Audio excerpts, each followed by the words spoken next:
Guys, कैसे आप सभी लोग। मैं आपका दोस्त रिक किया था। आज फिर से वापस आ चुका है हूँ एक ऐसे टॉपिक को बात करने के लिए जो कि फिलहाल के टाइम पे बहुत ज़्यादा फेमस है और चर्चा में है।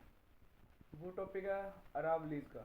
हरियाणा राजस्थान के एक मेजर एरिया को अरावलीज माउंटेन रेंज कवर करती है।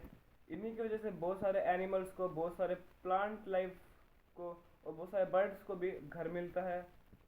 यहाँ पे बहुत सारे पेड़ पौधे हैं जो यहाँ पे मतलब पेड़ पौधों की एक ऐसी लेयर है जो कि थार डेजर्ट को यानी कि थार रेगिस्तान को ईस्टवर्ड एक्सपेंड करने से रोकती है यानी कि बचाती है।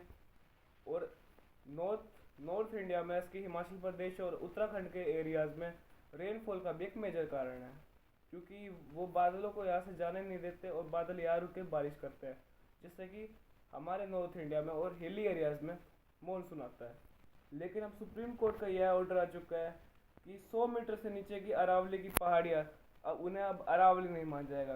मतलब वो अब नाप के डिसाइड करना चाहते हैं कि अरावली की क्या इंपॉर्टेंस है, और 100 मीटर से नीचे की पहाड़ियों को अरावली नहीं मान जाएगा।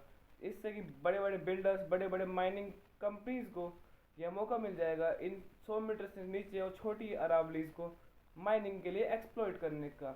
इससे बहुत सारे बर्ड्स और एनिमल्स को उनसे उनका घर छिन जाएगा, बहुत सारी ग्रीनरी गायब हो जाएगी और पूरे एरियाज में किसी और का फ़ायदा नहीं होगा, बस केवल इन प्राइवेट बिल्डर्स का और माइनिंग कंपनी का ही फ़ायदा होगा।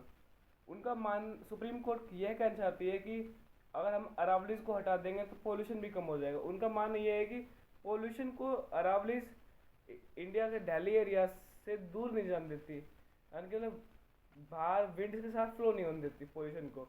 लेकिन अगर आप यही कहना चाहते हैं कि पोल्यूशन को यहाँ से जाने नहीं देती, तो फिर इसका मतलब ये भी तो है कि वो मानसून को भी जाने देगी। और अरावलीज नहीं रहेगा तो फिर नॉर्थ इंडिया में हिली एरियाज में मानसून भी नहीं आएगी। और दिल्ली और नॉर्थन सिटीज़ है उन कम जैसी बहुत सारी रिवर्स है, गंगा यमुना, इनके पानी का बहुत बड़ा सोर्स है मानसून। और इस मानसून में भी हिमालयस का और अरावलीज का बहुत बड़ा रोल है। और बताना चाहूँगा कि अरावलीज दुनिया की सबसे पुरानी फोल्ड माउंटेन रेंज, यानी कि जो दो टेक्टोनिक प्लेट्स के कोलाइजन से जो पहाड़ बनते हैं, मतलब दो प्लेट्स आपस में जब कोलाइड करती है यानी कि जुड़ती है, तो जो मलबा उठता है उससे ही पहाड़ बने हैं। ऐसे ही हमारे हिमालयस भी बने हैं। लेकिन हम हिमालयस को बहुत यंग मानते हैं क्योंकि ये फिलहाल ही कुछ हज़ारों और 10,000 सालों में बने हैं। लेकिन अरावलीज बहुत लाखों सालों से पहले पहले से है। फिलहाल ये धीरे धीरे खत्म हो रही है, लेकिन हम इसका मतलब ये नहीं कि ये किसी काम में नहीं आ रहे हैं। ये आज भी हमारे लिए उतने ही सहायक है जितने पहले थे। इसलिए मैं आपसे आशा करता हूँ कि आप इस वीडियो को ज़्यादा से ज़्यादा लाइक करेंगे और शेयर करेंगे कि अरावलीज का टॉपिक एक बहुत कंसर्निंग इशू बन सकता है फ्यूचर में। इसे थैंक यू, जय हिंद।